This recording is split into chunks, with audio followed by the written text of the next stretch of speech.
este fuego interno que se había dado, ¿no es cierto?, en el frente de todo, y de esta manera lo tratan de blindar un poco al ministro y alejarlo, ¿no?, de esta zona de conflicto tan complicada. La realidad es que la agenda dice que van a tratar el tema de apoyo por el acuerdo con el Fondo Monetario Internacional y la probabilidad de obtener algún tipo de postergación respecto del vencimiento de la deuda con el Club de París, deuda que ha vencido la semana pasada, el día viernes, que se puede pagar hasta fin de mes, pero que de ahí hasta ser declarada en default tiene 60 días, o sea, se puede trasladar este inconveniente hasta el mes de junio aproximadamente, ¿sí? No se termina de entender bien en la negociación con esta gente que se está reuniendo por el tema de la deuda con el Club de París, ya que el 60% de la deuda con el Club de París está con Alemania y está con Japón. Acá está situada el 60%. Dicen que iba a intentar reunirse con Angela Merkel. Angela Merkel definió no reunirse por cuestiones de COVID, dijo, algunas cuestiones de protocolo, que no las creyó nadie. La realidad parece ser de que, bueno, hay algunas promesas incumplidas y la firmeza alemana, digamos, Angela Merkel no es de muchas pulgas en esto, dijo que mientras tanto no haya algunas promesas que se tienen que cumplir y no haya demostraciones claras por parte de Argentina, no tiene mucha motivación para reunirse. ¿Qué pasará con esto? Lo vamos a ir sabiendo en el transcurso de los días, ¿sí? Lo cierto es que en este derrotero da la sensación que puede traer el gobierno argentino de esta gira, puede traer alguna promesa, alguna foto de acompañamiento, alguna cuestión de estilo, pero la realidad que no hay mucha expectativa de que se pueda avanzar en esto, ¿sí? Va a terminar con el Papa recibiéndolo. Finalmente parece que va a estar Kristalina Georgieva, la titular del Fondo Monetario. Esta foto va a estar. Dicen algunos que tiene un condimento religioso político muy grande, ya que la presencia de Gustavo Vélez, la presencia del Papa, la presencia de Alberto Fernández, la presencia de Kristalina Georgieva, que es una católica reconocida, digamos, puede ser una buena foto para Joe Biden, que también es por primera vez en la historia un presidente estadounidense de cristianos, ¿sí? Dicen que tiene que ver mucho con esto también. Bueno, la realidad es de que Argentina enfrenta en esta gira una serie de contradicciones que seguramente incomodan en este tema, ¿sí?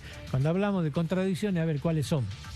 Ayer decía el canciller Felipe Solá que era muy complicado el tema de... se transformaba en tóxico el tema de Venezuela. Claro, en todos lados donde van nos preguntan qué postura tenemos con Venezuela. Y Argentina tiene una postura muy difusa con el tema de Argentina. De Venezuela ya sabemos lo que pasó en la OEA, ustedes recordarán, donde Solá decía una cosa, el delegado que mandamos decía otra, el embajador ante la OEA. La realidad es que esta ida y venida genera este tipo de complicaciones. ¿Por qué? Porque cuando se dicen verdades a medias y se termina queriendo quedar bien con todo el mundo, pasa este tipo de cosas y es como dice Felipe Solá, se transforma en tóxico la relación con Venezuela. Otras contradicciones que tiene es lo que está pasando con los fondos que van a venir a través de los DEC, de estos derechos especiales de giro que va a mandar, ¿no es cierto?, el Fondo Monetario Internacional, que son más o menos 4.350, 4.400 millones de dólares, que el ministro Guzmán en la gira que hizo hace pocos días con todos los ministros de estos mismos países que estamos visitando ahora, pidió apoyo para poder utilizar ese dinero para cancelar pasivos del propio Fondo Monetario Internacional. Esto ha sido ya mediante un proyecto de resolución, digamos, ¿sí?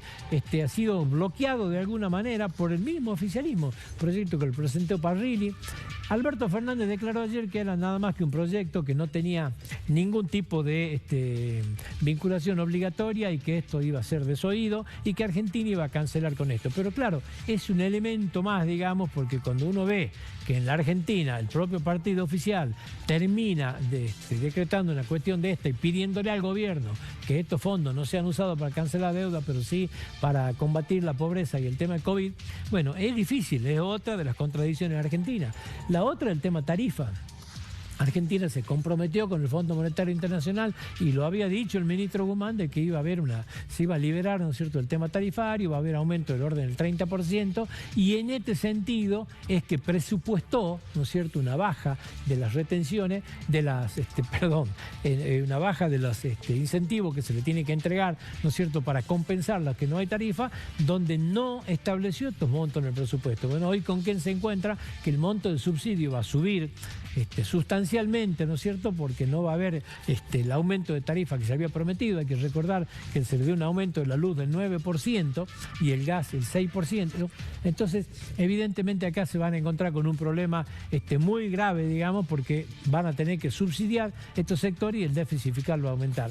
¿Cómo va a ser para cumplir, ¿no es cierto?, con la pauta presupuestaria? Es la pregunta difícil que hay que ver cómo la contesta Alberto Fernández.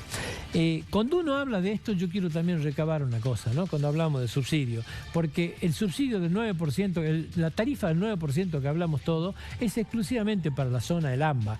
Esto es lo que se discute como si esa fuera la Argentina. Y la realidad es que estamos todo el resto del país subsidiando a la zona del AMBA, porque mientras en esta región le dan un aumento de la luz del 9%, yo le quiero recordar a ustedes que en Jujuy, por ejemplo, ya tenemos el 15%, en Córdoba el 21%, en Tucumán el 19%. Estos son los aumentos que ya han dado, ¿sí? Acá la discusión de que el 9% y a quién hay que subsidiar es solamente para el AMBA, es de norte y es de sur.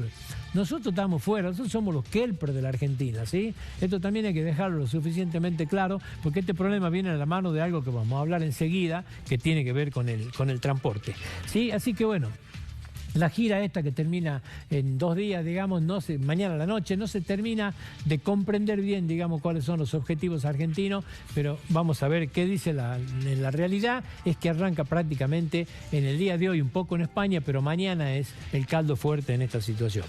Un pequeño comentario del tema de las fiestas, ¿sí?, que algo que pasó el fin de semana, lo hemos visto de todos lados. Además, el próximo bloque vamos a hablar con Omar Jerez, un antropólogo jujeño, para conversar con él, a ver cuál es la visión que tienen de la sociedad.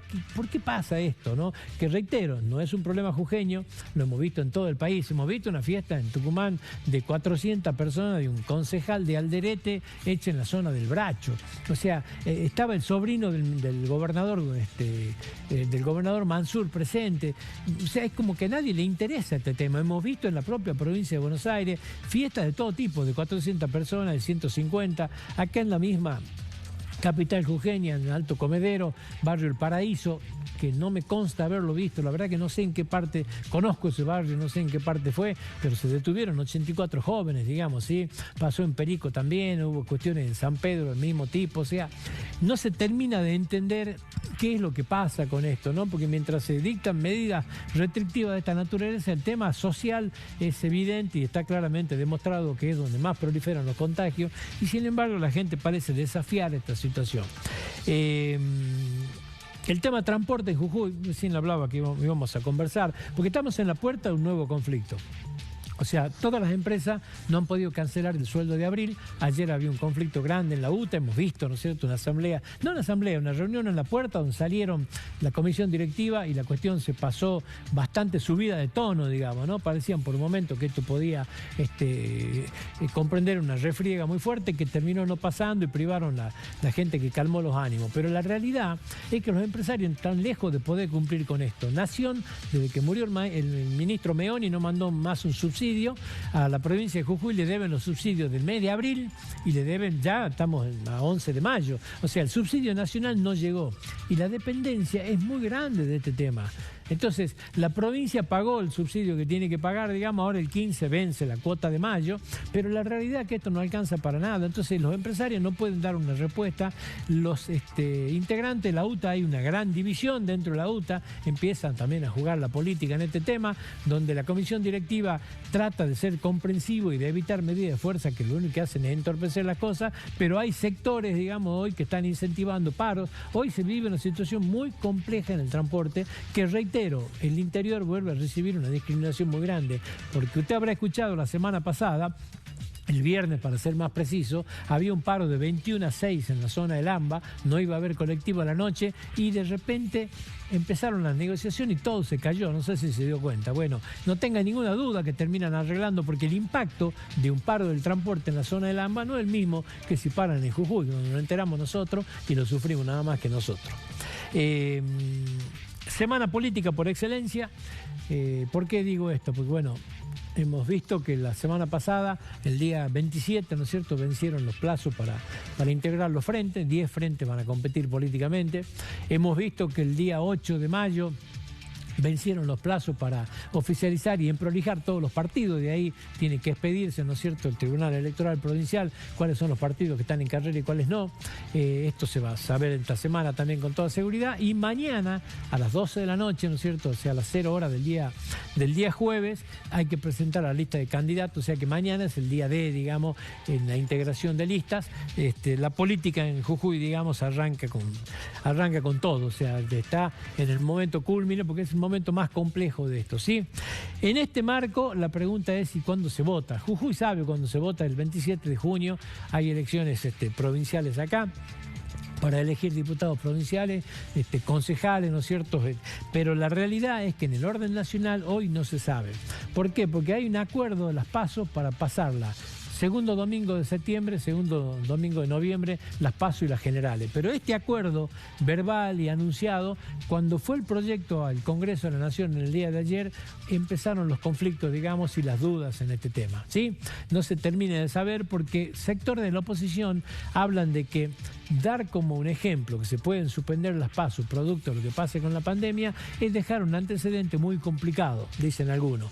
Tiene la cláusula esta de excepción donde es por única vez y por última vez que se posterga, pero la realidad es que hay muchas dudas en este tema, ¿sí? Hay muchas dudas y hay muchos sectores opositores que no están queriendo acompañar este proyecto, ¿sí? Juntamente con el otro proyecto que hablábamos recién, que tiene que ver con las restricciones. Hoy están un poquito empantanado y no se termina de saber muy bien en qué momento, digamos, cierto, puede ser tratado este tema. El último tema, la prórroga de la ley de biocombustible. Hemos hablado de este tema acá varias veces. Finalmente se sacó el decreto prorrogándola por 60 días. Esto quiere decir que hay 60 días para discutir una ley que ya lleva años sin poderse discutir. No sé si 60 días será el día adecuado. Desde el gobierno nacional creen que el proyecto que había avalado de alguna manera Máximo Kirchner y que tiene que ver con, por un lado, respetarle al bioetanol de la caña el porcentaje del 6%. Por otro lado, si hay que tomar algún porcentaje variable, el corte de las naftas es del 12%, bueno, el otro 6 es el 6 del maíz. Si hay que bajar esto por la suba del precio internacional del maíz y el impacto en los precios, se va a bajar solamente el del maíz, no el de la caña. Dicho sea de paso, hay que decir que tanto la soja como el maíz están hoy en valores récord. Inclusive hoy, en hora de la mañana, la soja superó los $600, llegó a los $605 la tonelada. Se arrima mucho a la época histórica argentina en esto, digamos, ¿no? Una muy buena noticia para el gobierno. Pero la suba del maíz, reitero, vuelve a impactar en este tema. En esto, digamos, es como que hay consenso. Lo que no hay consenso para nada es en el tema del biocombustible de la soja, o sea, el aceite de soja, lo que vendría a ser el biodiesel, digamos. Acá es el lugar más complicado, porque esto puede hasta llegar a ser cero, de acuerdo a la situación. Y fíjese hoy lo que está haciendo, ¿no es cierto?, el valor internacional de la soja. Este sector, digamos, está diametralmente en desacuerdo.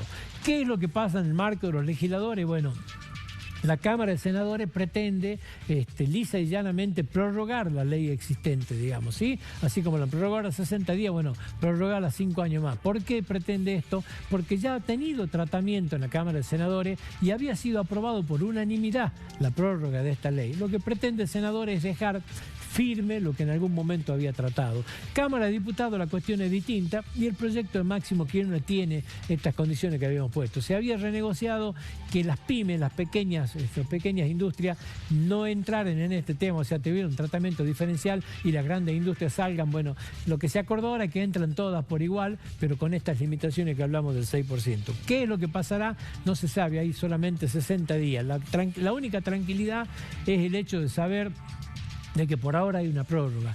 Tucumán sigue siendo una gran incógnita porque el sistema tucumano es un sistema muy especial. Están los cañeros independientes que le entregan a los ingenios para moler. Los ingenios no son dueños de las tierras como es en la provincia de Jujuy. Entonces los cañeros habían decidido la semana pasada que ante la incertidumbre del tema de la prórroga no iban a entregar caña para la zafra. La zafra en Tucumán ya empezó en la mitad de los ingenios. Bueno, hoy está todavía este tema en una indefinición porque el cañero no sabe si realmente dentro de 60 días se va a cumplir honesto o no. La grande incertidumbre en Argentina en los temas que no terminan de resolver. Vamos a la pausa. Cuando volvamos vamos a estar con Omar Jerez, un antropólogo social. Vamos a hablar de las fiestas clandestinas, vamos a hablar de lo que siente la gente en esta época de pandemia, a ver cuál es su visión.